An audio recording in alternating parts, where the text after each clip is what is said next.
We have breaking news in one of the world's most infamous missing person mysteries. A German prisoner has been identified as a new suspect in the disappearance of the sleeping angel from a holiday resort in Portugal years ago. It is every parent's greatest fear. Taken from her bed with no clue left behind. We don't know where she is. We don't know who has taken her. We don't know why. But before we unlock the secrets of this global storm, please hit that like button and subscribe to our channel right now. Your support helps us bring these hidden stories to the light. Days turned into months, turned into years, with no answers, but the hope is still there. It is a mystery compared to a jigsaw puzzle with too many missing pieces. Until now, let's investigate. The evening began with a sense of deceptive calm. For the family from the United Kingdom, the holiday had been a much-needed escape from the demanding rhythm of their daily lives. They had settled into a comfortable routine at the resort, a pattern of behavior that felt safe and predictable. The parents, Gerry and Kate, were relaxed, believing they were in a secure environment where families could let their guard down. They had no reason to suspect that the safety they felt was merely an illusion, a fragile bubble that was about to burst. Inside the ground-floor apartment, the evening ritual commenced. It was a process filled with the ordinary intimacy of family life. Kate prepared the 3 children for bed, ensuring they were comfortable after a day of activity. The eldest daughter, a bright and spirited girl of 3 years, climbed into the single bed nearest the door. She clutched her favorite soft toy, a pink cat that never left her side. Her younger twin siblings were placed in travel cots in the middle of the room. Kate ensured the window was closed and the shutters were lowered and locked, creating a dark, quiet sanctuary for sleep. She kissed them goodnight, a simple gesture of maternal love that would soon become a painful memory. Before leaving the room, the parents made a specific adjustment to the door.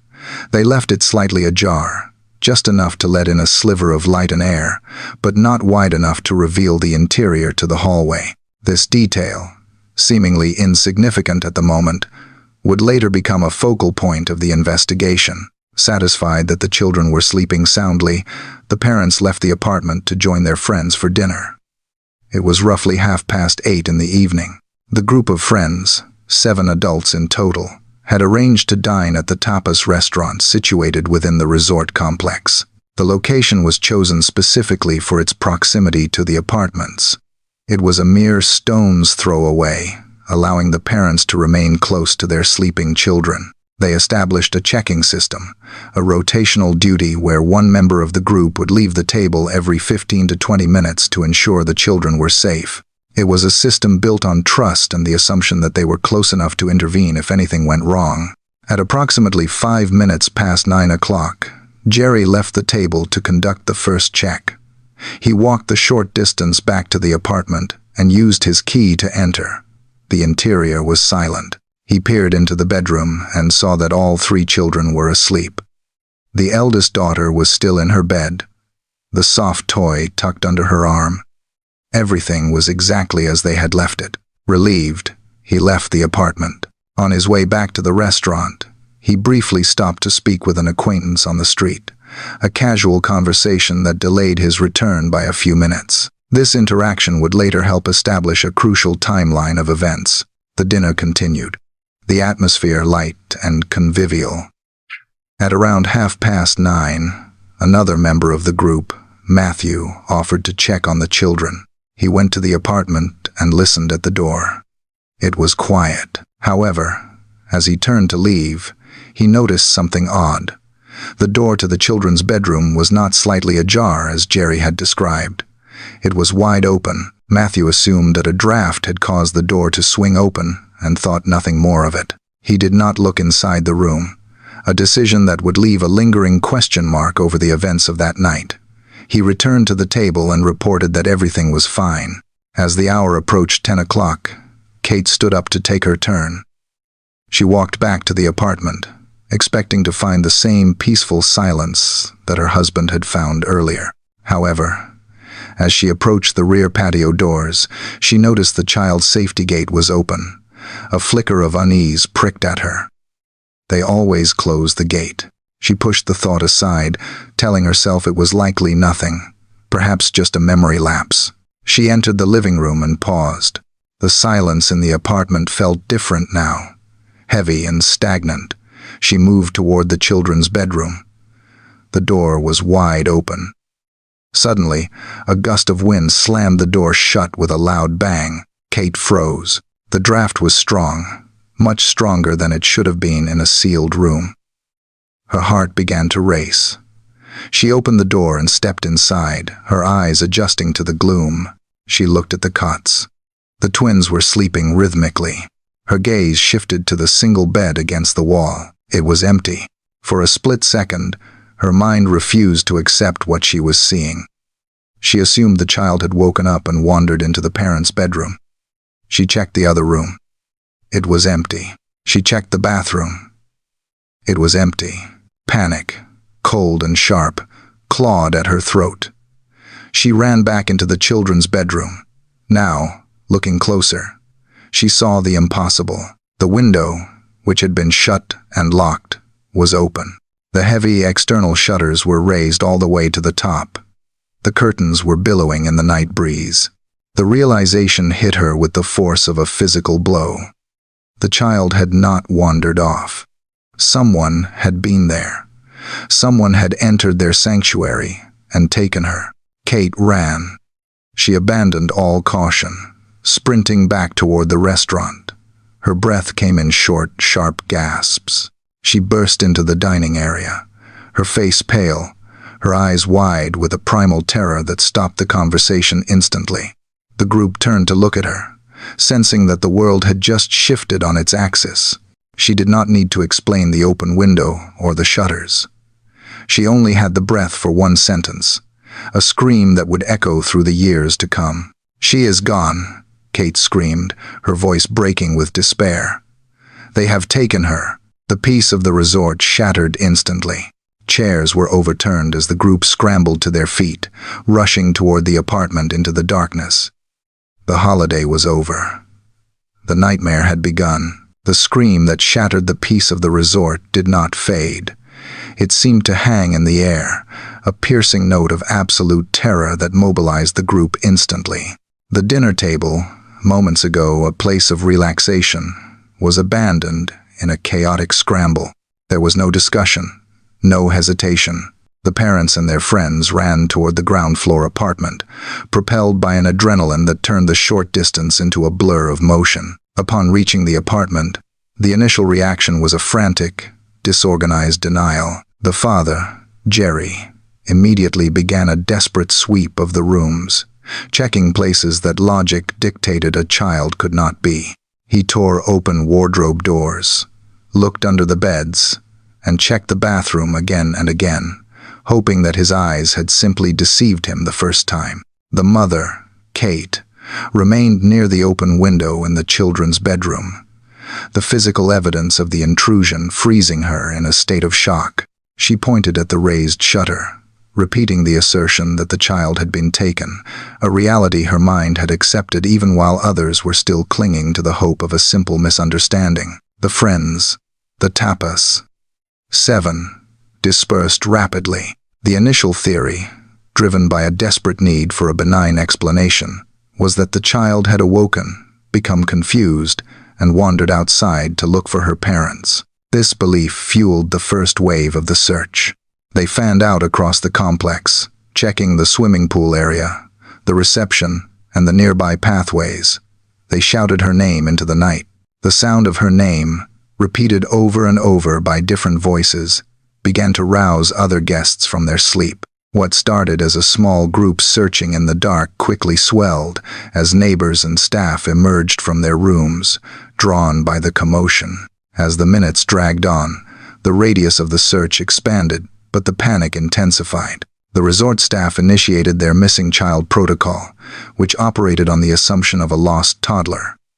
They checked the club buildings, the play areas, and the tennis courts. However, the parents knew with a terrifying certainty that their daughter would not have wandered off. The open window and the shutter, which required adult strength to raise, were the silent witnesses that contradicted the wandering theory. Kate pleaded with everyone to understand that this was not a case of a lost child, but a crime in progress. The passage of time became a form of torture. 10 o'clock became 10:30. The timeline of the response became muddled in the chaos. Someone had called the local authorities, but in the confusion of a foreign country and language barriers, there was a delay that felt agonizing. The parents felt helpless, trapped in a gap between the event and the arrival of professional help. Every minute that ticked by was a minute the perpetrator gained, increasing the distance between them and the missing girl. When the local police finally arrived, the clash of perspectives was immediate. The officers, accustomed to routine calls in a safe tourist town, approached the situation as a standard missing person case. They did not immediately seal off the apartment as a crime scene. In the frantic desire to help, friends, staff, and police officers walked in and out of the apartment, touching surfaces and opening doors. The integrity of the space, which held the only potential forensic clues, was being compromised with every footstep. The parents, driven by instinct, tried to explain the window and the shutter, but the language barrier and the assumption that the child had simply walked away created a wall of frustration. By 11 o'clock, the atmosphere had shifted from panic to a heavy, suffocating dread. The search had moved beyond the immediate perimeter of the club and into the streets of the small town. Flashlights cut through the darkness as volunteers looked in ditches, under cars, and in construction sites. The name of the missing girl was now being shouted by dozens of people, creating a chorus of desperation that echoed off the white walls of the village. Back at the apartment, the reality was setting in. The twins continued to sleep through the noise and the lights, a detail that would later seem unsettling to the mother. She checked them repeatedly to ensure they were breathing, terrified that whatever had happened to her eldest might happen to them. The apartment, once a home away from home, now felt like a violated space. The open window remained a gaping maw, a reminder of how easily their safety had been breached. As midnight approached and crossed into the early hours of the morning, the hope of a quick resolution evaporated. The realization that she was not hiding, that she was not asleep on a sun lounger, and that she was not wandering the streets settled over the group like a physical weight. The wandering off theory had been exhausted. The silence from the dark streets outside offered no answers.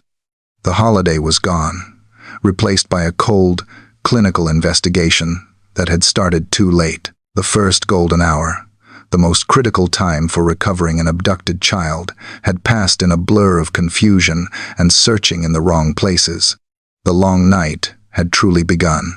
The chaos of the initial search had begun to fracture into isolated pockets of desperation. While the parents remained near the apartment, paralyzed by the expanding void where their daughter used to be, the friends tried to reconstruct the fractured timeline of the evening. It was in this crucible of panic that memory began to sharpen, dragging a fleeting image from the periphery of awareness into the terrifying center of the investigation. Jane, one of the 7 friends dining that night, felt a sudden, sickening jolt of recollection. In the madness of the shouts and the running feet, a silent scene she had witnessed earlier that evening replayed in her mind with clarity that made her blood run cold. She pulled the police officers aside, her voice trembling as she realized the potential significance of what she had seen. She explained that earlier in the evening, at approximately 9:15, she had left the table to check on her own children. This was shortly after the father, Gerry, had returned from his check. As she walked up the street, she had passed Gerry, who was standing and chatting with a mutual acquaintance. She had not wanted to interrupt them, so she continued quietly up the slope. It was then, in the shadows cast by the street lamps, that she saw him. A man. He was walking away from the Ocean Club, crossing the top of the road. He was not rushing. His pace was purposeful but calm, a detail that now seemed chillingly calculated. He was carrying a child. At the time, Jane had thought nothing of it. In a family resort, a parent carrying a sleeping child back to an apartment was a sight as common as the sunset. But now, the details of that memory took on a sinister weight. She described the child to the officers, every word feeling like a stone dropping into a deep well. The child was wearing light-colored pajamas, specifically with a pink floral pattern. The child's legs were bare, and the feet were dangling, limp with deep sleep or unconsciousness. The description matched the pajamas the missing girl had been wearing exactly. The officers listened, scribbling notes in their books, but the gravity of the sighting seemed to struggle against the inertia of the initial wandering-off theory. Jane insisted on the details. The man was dressed in dark clothing, perhaps a jacket that seemed too heavy for the warm spring evening. He held the child awkwardly, not in the comfortable embrace of a father, but with a stiffness that suggested burden rather than care. He had emerged from the darkness near the apartment and vanished into the shadows of the night, slipping away while the father stood mere yards away, oblivious, talking about tennis and the weather. This sighting, later known as the Tapas sighting, placed a potential abductor at the scene during the critical window of opportunity. It suggested that the perpetrator had been watching, waiting for the brief intervals between the parents' checks. He had slipped in and out of the apartment in the narrow gap of time left by the rotational dining system. The thought that the abductor had walked right past them, carrying the stolen child while they sat eating just 50 yards away, was a psychological blow that nearly broke the group. However, the night held more ghosts. As the investigation widened, another account emerged, complicating the narrative and deepening the mystery. Later that same evening, around 10 o'clock, a family from Ireland, the Smith family, was walking home from a night out in the town. They were heading away from the beach, walking up the hill toward their accommodation. They passed a man walking in the opposite direction, heading down toward the ocean. This man, too, was carrying a young girl. The Smith family recalled that the man did not look like a tourist. He did not look like he belonged in the relaxed, holiday atmosphere of Praia da Luz. He was described as having an unkempt appearance, with hair that was too long and clothes that were ill-fitting. He did not make eye contact. He kept his head down, focused on the path ahead, shielding his face from the passers-by. The child in his arms was also in a deep sleep. The witness noted that the girl was blonde and pale, her head resting against the man's shoulder. It was a fleeting encounter, lasting only seconds in the dim street lighting, but it left an impression of wrongness. Why was a man taking a sleeping child out of the resort area and down toward the dark, cold beach at 10 o'clock at night? The police were now faced with two conflicting sightings. Jane had seen a man walking east at 9:15. The Smith family had seen a man walking south toward the ocean 45 minutes later. Were there two men? Was one sighting a mistake? Or, most terrifyingly, had the abductor taken the child, hidden in the shadows for nearly an hour, and then moved her again under the cover of the growing chaos? The golden hour, that vital first 60 minutes where the trail is hot and the perimeter can be sealed, had disintegrated while the friends and staff were searching the pool and the tennis courts, assuming a lost toddler. The man Jane saw had already gained a significant head start. If the Smith sighting was accurate, the abductor had walked boldly through the streets while the alarm was being raised, slipping through a net that had not yet been tightened. The police response was sluggish.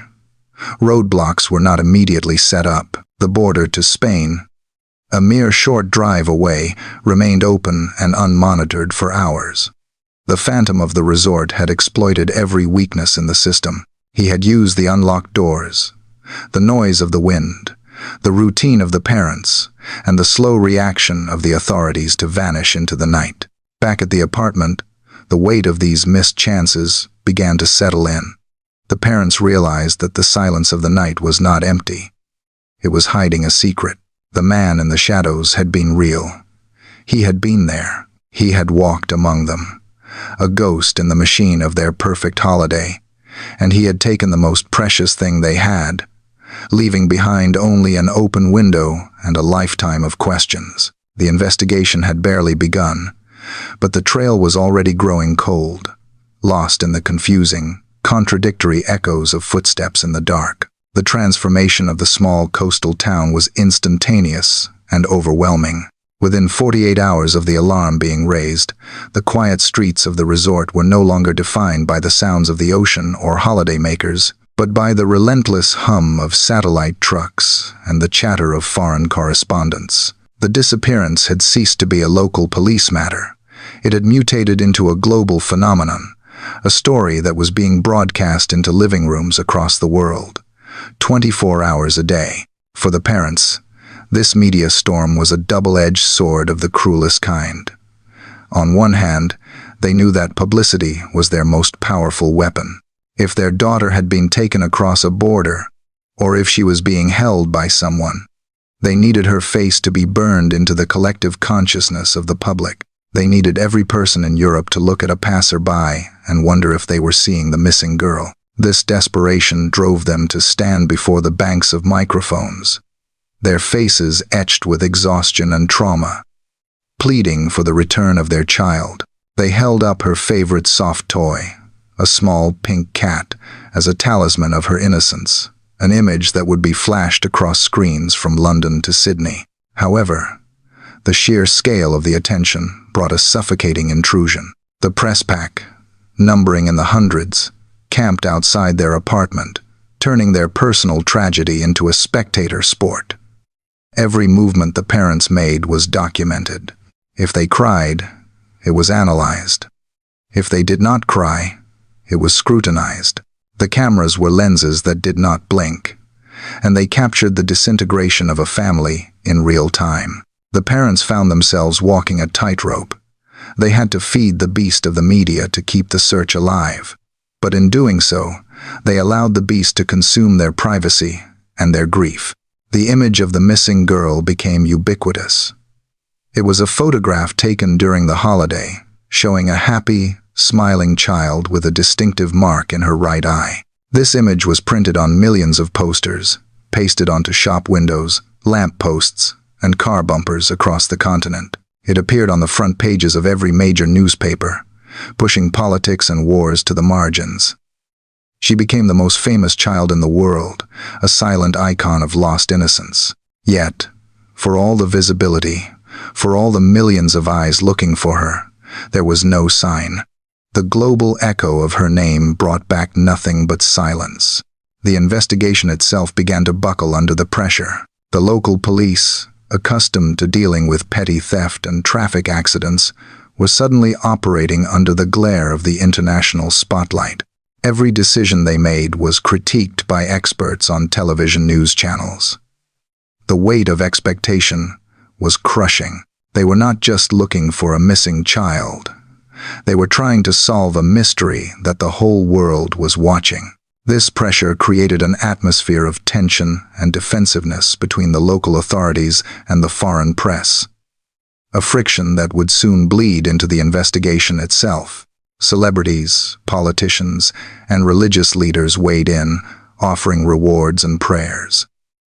The case transcended boundaries of class and nationality. It tapped into a primal fear shared by every parent, the idea that safety is an illusion and that a child can vanish from a secure room while their parents are mere yards away. This universal fear fueled the story, keeping it on the front pages week after week. The public was not just watching a news story. They were participating in a shared anxiety, a collective vigil that spanned time zones. As the days turned into weeks, the dynamic began to shift. The initial wave of pure sympathy started to be tainted by the inevitable fatigue of a 24-hour news cycle. The voracious appetite of the media demanded new angles, new developments, and new villains. When the search for the abductor yielded no immediate results, the cameras began to turn their gaze back toward the people at the center of the storm. The parents, who had initially been portrayed as victims of a horrific crime, began to feel the subtle change in the wind. The questions became sharper, the articles more speculative. The global echo, which had started as a cry for help, was slowly transforming into a chorus of judgment. The family remained trapped in the resort, unable to return home to the United Kingdom, living in a strange limbo where they were both the hunters and the hunted. They spent their days coordinating with the search teams and their nights in an agonizing wait for a phone call that never came. The resort, once a paradise, had become a prison of memories and cameras. The world knew their names, their faces, and their pain, but the one thing the world could not give them was the answer to the only question that mattered. Where was the little girl who had vanished into the night? The media circus continued to spin, loud and bright, but at the center of it, the void remained, dark and silent. The investigation was beginning to suffocate under the weight of its own inertia. Days had bled into weeks, and the initial burst of frantic energy had dissolved into a frustrating stalemate. The local authorities were desperate. The eyes of the world were burning a hole in their backs, demanding answers, demanding a villain, demanding a resolution. The silence from the abduction site was deafening, and in the absence of hard evidence, the vacuum began to fill with speculation. The police needed a breakthrough to save face, and the media needed a character to focus their narrative upon. In this high-pressure environment, the gaze of suspicion drifted away from the unknown phantom in the shadows and settled on a target much closer to home. Just down the hill from the Ocean Club, less than 200 yards from the apartment where the child had vanished, lived a British expatriate. He was a man who occupied a unique space in the unfolding tragedy. He was bilingual, speaking both English and Portuguese fluently. And in the early, chaotic hours of the search, he had stepped forward to offer his assistance.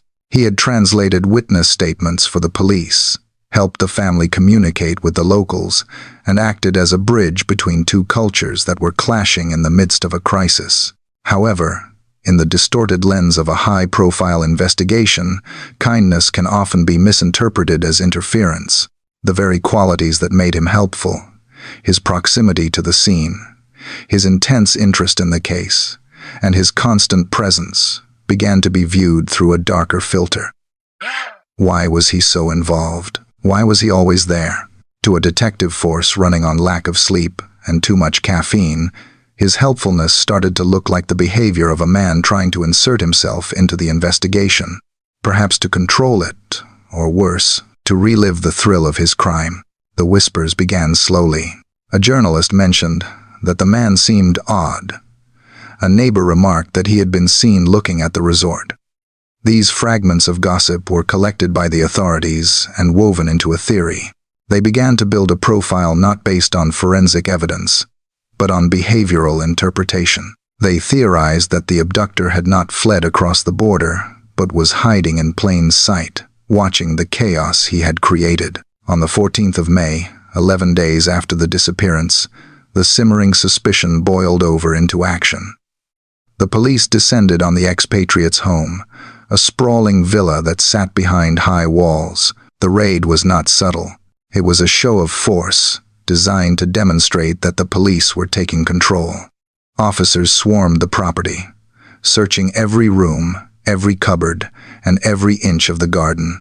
They drained the swimming pool, looking for any trace of the missing girl. The media, tipped off by the commotion, surrounded the villa, their cameras trained on the gates, broadcasting the raid live to millions of viewers.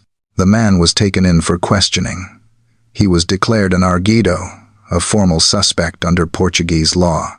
This status was a legal purgatory.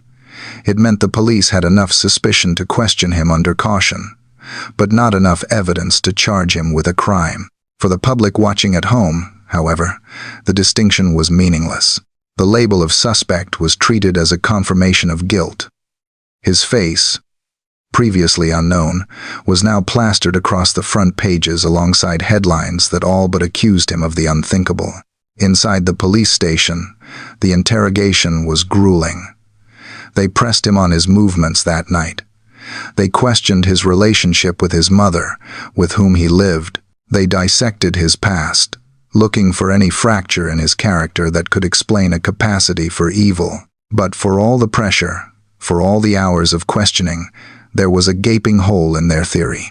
There was no physical evidence. There were no fingerprints, no DNA, no fibers linking him to the apartment. The man maintained his innocence with a steadfast consistency, explaining that he had been at home with his mother on the night in question. The tragedy of this phase of the investigation was the loss of precious time. while the police focused their entire apparatus on the man down the hill, believing they had found their culprit. The real trail was growing colder. Resources that could have been used to analyze cell phone data from the wider area or to track vehicles crossing the border were instead poured into excavating a garden that held no secrets. The tunnel vision was absolute. The authorities had convinced themselves that the answer lay in the villa, and they were blind to the possibility that they were destroying an innocent man's life while the true perpetrator slipped further away. For months, the expatriate lived under a siege of suspicion. He was a prisoner in his own home, unable to step outside without being hounded by photographers. His reputation was shredded, his privacy incinerated. The local community, which had once been his home, turned its back on him. It would take more than a year for his name to be formally cleared, for the police to admit that they had found nothing to link him to the crime. By then, the damage was done. The investigation had walked down the wrong path, led astray by the desperate need for a quick solution, and in doing so, they had allowed the true mystery to deepen, leaving the family of the missing girl back at square one, surrounded by silence once again. The summer heat had finally begun to fade, giving way to a chill that had nothing to do with the changing seasons. It was September, 4 months since the disappearance, and the investigation had curdled into something dark and cynical. The failure to pin the crime on the expatriate down the hill had left the local authorities humiliated. The pressure from their superiors and the relentless scrutiny from the international press demanded a solution. In the absence of a stranger to blame, the detectives turned their gaze inward, toward the only people who had been there from the very beginning. The shift in the investigation was signaled by the arrival of 2 highly specialized spaniels, flown in specifically from the United Kingdom. These were not ordinary animals. They were instruments of forensic science, trained to detect the microscopic scent of human blood and the scent of the deceased. Their handler led them into the apartment, a space that had been rented out to tourists in the months since the tragedy. The police recorded every movement as the dogs began their work, their noses skimming the tiled floors. The first dog, trained to detect blood, moved through the living room with a frantic energy. It stopped behind the sofa, its body language changing instantly. It barked, a sharp sound that echoed in the silent room. Then, it moved to the curtains near the window, the very window that had been the focal point of the abduction theory. Again, the dog alerted. The second dog, trained to find human remains, followed a similar path, signaling in the same areas. For the detectives watching, this was not just a lead, it was a revelation. It confirmed a dark theory that had been whispering in the corridors of the police station, that there was no abductor, and that the answer lay within the apartment itself. Emboldened by this, the investigation moved to the vehicles. The family had rented a silver car several weeks after their daughter vanished to transport the twins and manage their daily needs. The dogs were taken to an underground garage where the car was parked. They bypassed other vehicles and stopped at the silver car, pawing frantically at the trunk and the key fob. To the police, this was the smoking gun. They constructed a twisted theory that the parents had hidden the child and then moved her weeks later using this car. The logistical impossibility of hiding a body while under 24-hour media surveillance was ignored. The desperation for a conclusion overrode logic. Armed with this interpretation of the canine evidence, the police summoned the mother to the station. This was no longer a conversation between a victim and her protectors. The atmosphere in the interrogation room was hostile, the air thick with accusation. They sat her down and laid out their case. They told her that the highly trained dogs had alerted to specific forensic scents on her clothes and on the child's favorite soft toy. They claimed that forensic results, which were in reality inconclusive and complex, proved her guilt. The interrogation lasted for 11 grueling hours. The questions were repetitive and aggressive, designed to break her resolve. Then came the offer, a moment of profound betrayal that would define the rest of their lives. The senior detective leaned across the table and looked her in the eye. He offered her a deal. If she would sign a confession, admitting that her daughter had died in an accidental fall in the apartment and that they had panicked and hidden the body, she would receive a lenient sentence. They promised her she would serve only a short time and would eventually return to her other children. It was a trap designed to close the case file. They wanted a neat ending, an accident, a panic, a cover-up. It was a narrative that solved their problem without the need to hunt for a mysterious predator. But the mother stared back at them, her exhaustion replaced by a steel spine of defiance. She refused. She told them that she would not lie about her daughter's existence to make their job easier. She would not confess to a crime that never happened. The consequences of her refusal were immediate. Both parents were formally named as suspects. The news broke instantly, sending shockwaves around the world. The public, who had wept for them just months earlier, now looked at them with suspicion. The tabloid headlines turned savage. The couple was no longer viewed as grieving parents.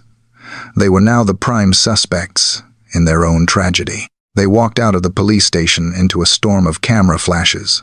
But this time, the light was not there to help them find their child. It was there to expose them. They were isolated, trapped in a foreign legal system that had turned against them, while the true phantom laughed in the shadows as the world pointed its finger at the victims. The suffocating pressure that had held the family in a vice grip for 10 long months finally reached its breaking point in the height of summer, nearly a year after the disappearance. The narrative that the local investigators had constructed, a story of accidental death and a subsequent cover-up, began to unravel, not because of a dramatic new alibi, but because the science simply could not hold the weight of the accusation. The turning point came from the laboratories in the United Kingdom, where the forensic samples had been sent for advanced analysis. The evidence that had justified naming the parents as suspects, the microscopic traces found in the rental car in the apartment, was subjected to the most rigorous peer review.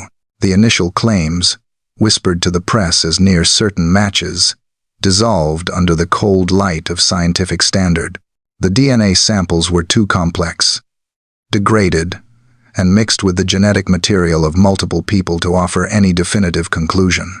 The report stated clearly that to claim a match was not just scientifically bold, it was reckless.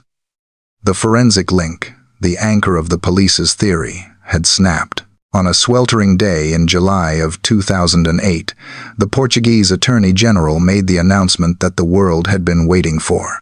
In a statement that was legalistic and dry, yet carried the emotional impact of a thunderclap, the authorities declared that there was no evidence to support the involvement of the parents in the crime. The status of Arguido, which had branded them as formal suspects and restricted their freedom, was lifted immediately. Simultaneously, the first suspect, the British expatriate who had lived under a cloud of suspicion for over a year, was also cleared. The raid on his villa, the draining of his pool, and the destruction of his reputation had yielded nothing.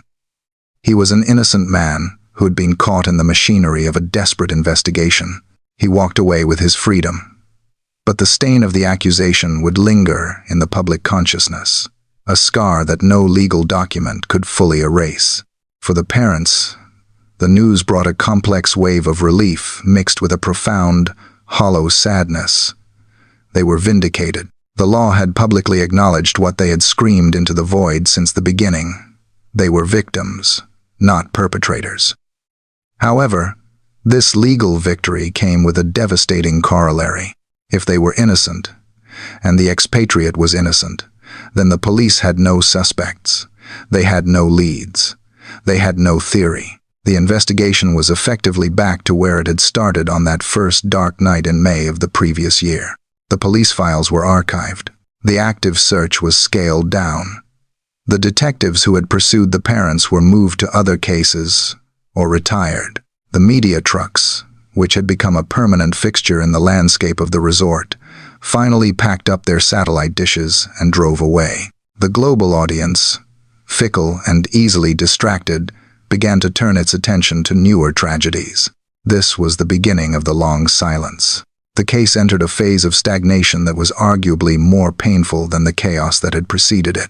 The parents returned to their home in the United Kingdom to try and rebuild a life for their remaining children, but they lived in a state of suspended animation. They were trapped in a limbo where every phone call made their hearts race, and every stranger's glance felt heavy with unspoken questions. They hired private investigators, using funds raised by the public to chase down leads that the police had abandoned. These private searches led them down a labyrinth of false hope. There were sightings reported from every corner of the globe. A tourist in Morocco snapped a grainy photo of a blonde child on a mother's back. A report came in from a shop in Belgium. A witness in New Zealand claimed to have seen a girl resembling the missing child. Each lead was a spark in the dark, igniting a frantic rush of adrenaline, only to be extinguished upon closer inspection. The girl in Morocco was a local farmer's daughter. The sighting in Belgium was a case of mistaken identity. The world was full of blonde children, and the parents were forced to grieve the loss of their daughter over and over again with every false alarm. Years began to pass. The first anniversary, a day of immense dread, came and went. Then the second, then the fifth. The girl, who had been frozen in time as a 3-year-old in the public imagination, would be growing up, changing, becoming unrecognizable. Age progression artists created computer-generated images of what she might look like at 6, then 9, then 12. These ghostly portraits were circulated, haunting reminders of the stolen years.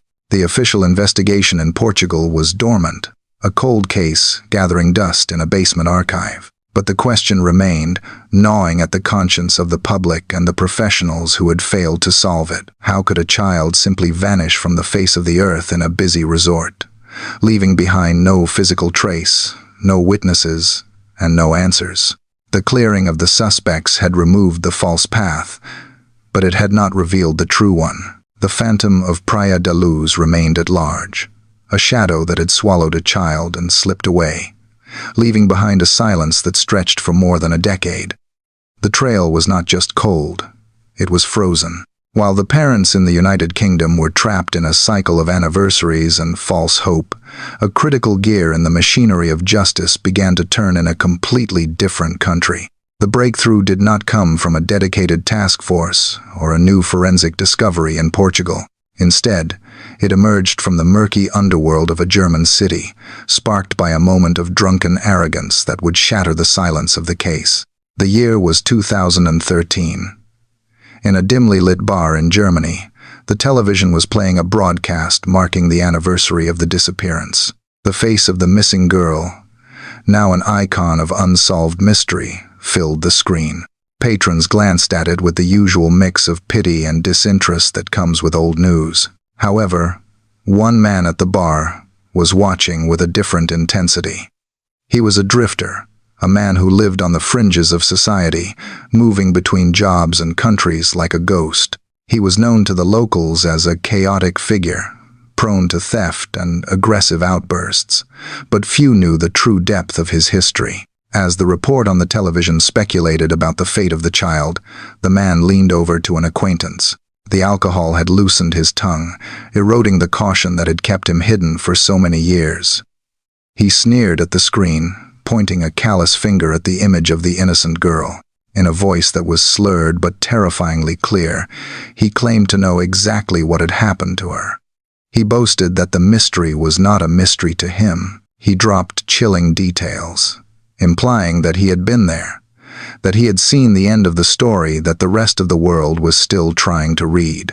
The acquaintance listened, unsettled by the darkness in the man's eyes. At the time, he dismissed it as the ramblings of a drunkard, a grim attempt to look important in the face of a tragedy. The conversation ended, the glasses were drained, and the men went their separate ways. The secret hung in the air, unshared and uninvestigated for several more years. It was not until 2017 that the weight of that conversation finally prompted the acquaintance to speak. He contacted the authorities, offering them a name. At first, the tip was just one of thousands, a needle in a haystack of well-meaning but useless information. However, When the German federal police began to pull on this thread, they found that it was attached to something substantial. The man, identified later as a convicted criminal with a history of predatory behavior, was already on their radar for other offenses. But when they looked at his timeline, the pieces of the puzzle began to lock together with a frightening precision. They dug into his past, looking specifically at the years he had spent living abroad. The records showed that he had been living in the Algarve region of Portugal in the mid-2000s. The investigators narrowed their focus. They tracked his movements through old rental agreements, vehicle registrations, and employment records. The realization hit them with the force of a physical blow. This man had been living in a farmhouse just a few miles from the Ocean Club resort. He was not a distant observer. He was a local resident. He drove the roads, walked the beaches, and knew the rhythms of the tourist season intimately. Further digging revealed an even more disturbing proximity. Phone records, dusty and archived, were retrieved and analyzed using modern technology. They showed that his cell phone had pinged off a tower in Praia da Luz on the very night of the disappearance. He had not just been in the region, he had been in the village. The data placed him there in the critical window of time, the hour when the parents were dining and the child was taken. The German prosecutors realized they were looking at the ghost in the system, the man who had slipped through the net of the initial investigation because nobody knew he was there. He was a phantom who had operated in the blind spots of the Portuguese inquiry. While the police had been focused on the parents and the British expatriate, this man had quietly packed up his life and moved back to Germany, taking his secrets with him. The investigation shifted gears from a passive review to an active hunt.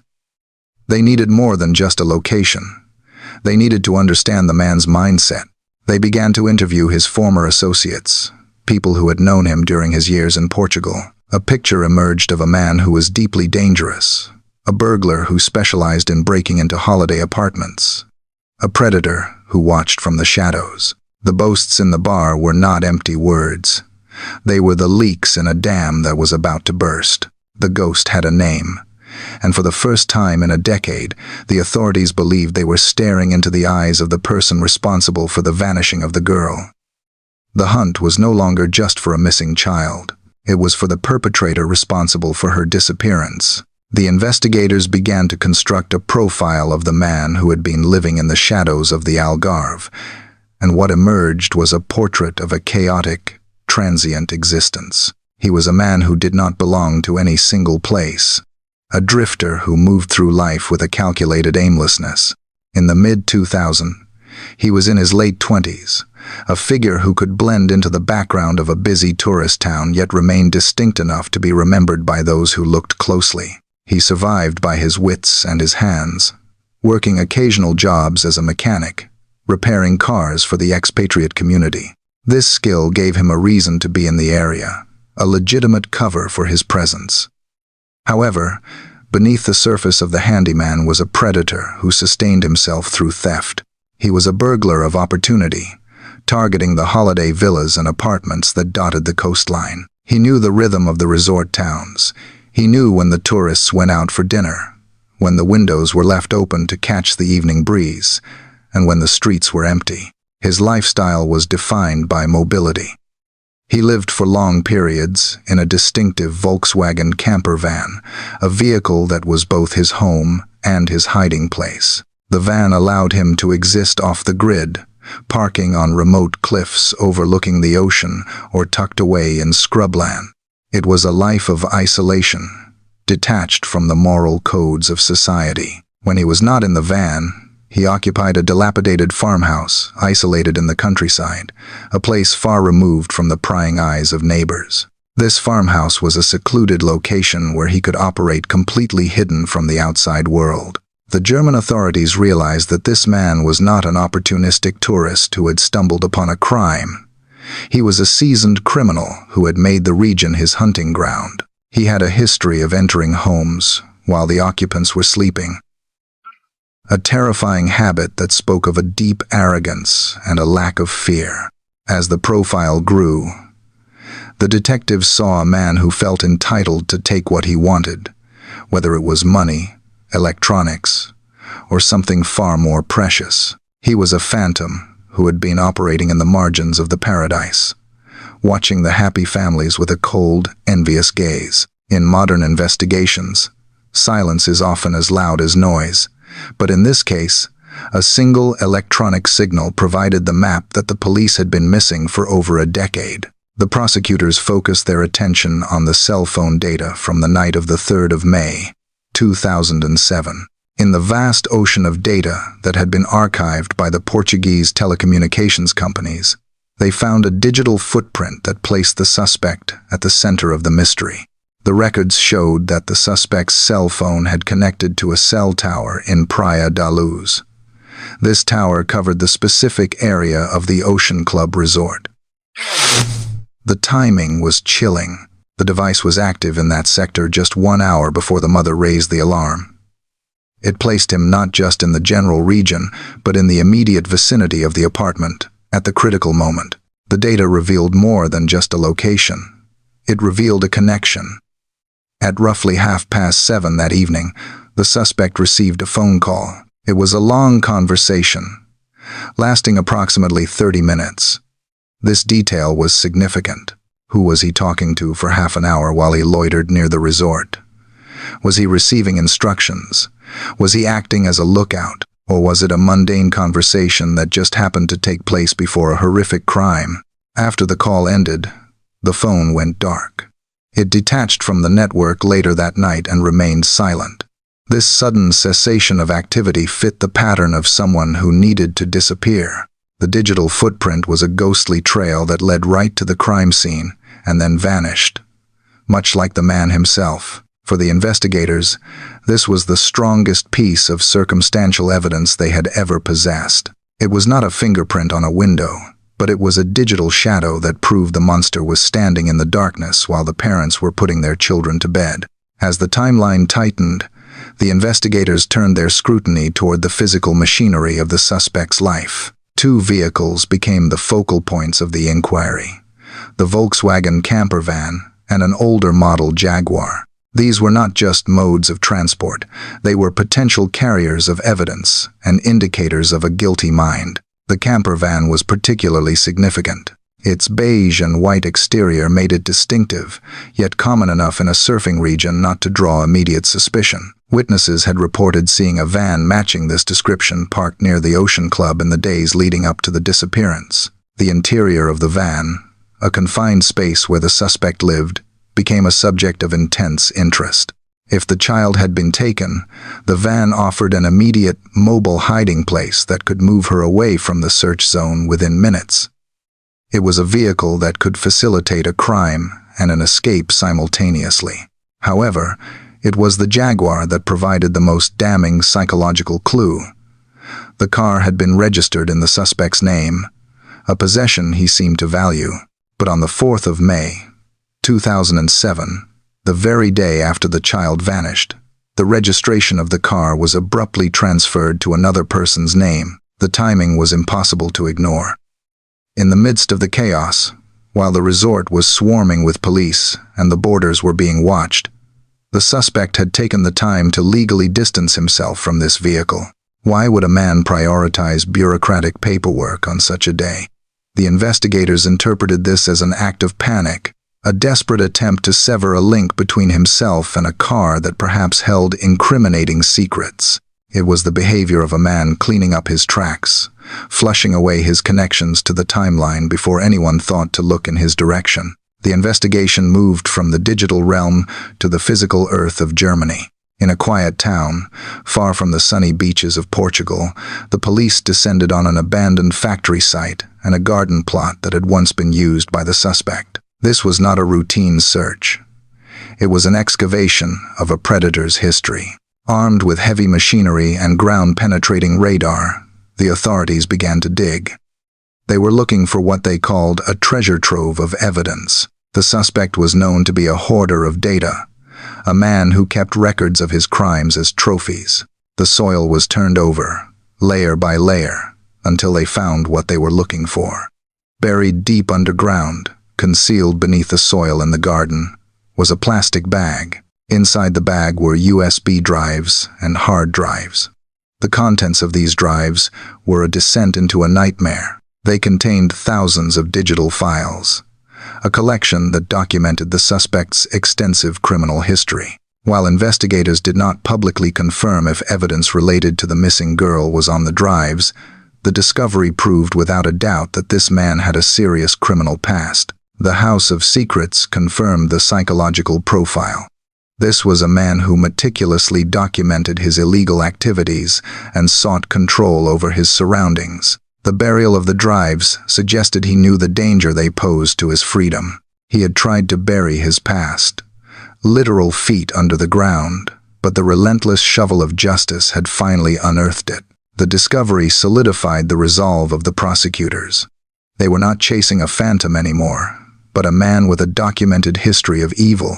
Hans Christian Wolters, the German prosecutor leading the case, stepped into the global spotlight with a demeanor that was both confident and grim. He became the face of the new investigation, the puzzle master trying to fit the final pieces together. In a series of press conferences that captivated the world, he made a statement that crushed the lingering hopes of millions. He announced that his office had concrete evidence that the missing girl was deceased. He did not say she was missing. He said she was dead.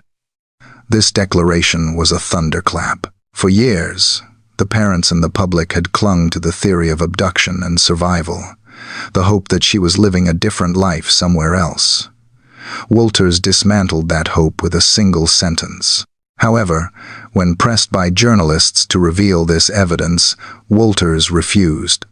He admitted that they did not have a body. They did not have DNA that proved death. What they had was a web of circumstantial evidence so tight, so compelling, that it left no room for any other conclusion. He spoke of a confession the suspect had made to a friend and of the digital data that placed him at the scene. This created a legal and ethical storm. The parents, desperate for proof, begged to know what the police knew. Wolters held his ground, arguing that revealing the specific evidence would jeopardize the ongoing investigation and give the suspect a chance to destroy alibis or intimidate witnesses. It was a high-stakes game of poker. The prosecutor was bluffing the suspect, trying to force a reaction, while asking the family to accept the worst possible news without the finality of a body. The tension between the need for justice and the need for closure became the defining conflict of this new chapter. Despite the confidence of the German authorities, there was one thread that remained loose, one piece of the puzzle that could lock the suspect away forever. The police issued a global appeal for information regarding the unknown caller. The person who had spoken to the suspect for 30 minutes on the night of the disappearance held the key. This person was a witness, perhaps an unwitting one, or perhaps an accomplice. They were the only other person in the world who knew exactly what the suspect was doing and thinking in the hour before the crime. The police released the phone number, a Portuguese mobile number, hoping that memory or conscience would prompt someone to come forward. The search for the caller was a hunt for a voice in the dark. Was it a girlfriend, a fellow criminal, a drug dealer, or just a wrong number that turned into a conversation? The investigators believed that this person could confirm the suspect's location and demeanor. If they could find this witness, they could place the suspect at the scene not just with data, but with human testimony. The silence of this witness was the wall that the investigation kept hitting. The police pleaded, offering protection and anonymity, but the phone did not ring. The missing piece remained missing, a gap in the narrative that allowed the defense lawyers to argue that the case was nothing more than speculation. The hunt continued, a race against time and memory, as the investigators tried to find the one voice that could speak for the silent child. Years turned into decades. The little girl who vanished would now be a young woman.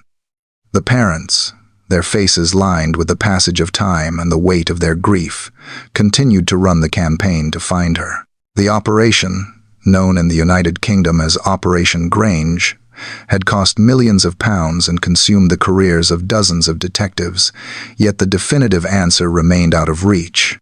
The German suspect remained in prison for other crimes, a caged wolf who refused to speak. The legal case against him for the disappearance of the girl moved slowly, hampered by the complexities of international law and the lack of physical remains. The concrete evidence promised by the prosecutor had not yet resulted in a murder charge for this specific case. Yet, in the face of this enduring darkness, a strange kind of light persisted. The case had changed the way the world looked at missing children. It had created a global awareness, a network of vigilance that had saved others. The image of the girl with the distinctive eye remained a symbol of unfinished business. For the family, the hope had shifted. It was no longer the frantic hope of the first night, but a quieter, more resilient endurance. They accepted that they might never know the full truth, but they refused to let the world forget her name. The story of the phantom of Praia da Luz had no ending. It hung in the ether, a tragic mystery that reminded humanity of the fragility of safety and the enduring power of a parent's love. The search had not found the child, but it had revealed the depths of human perseverance. The empty bed remained empty, but the candle in the window was still burning, waiting for a truth that might one day come home. This brings us to the end of our narrative journey through one of the most haunting mysteries of our time. The story of Praia da Luz is not just a case file. It is a reminder of how life can change in the blink of an eye.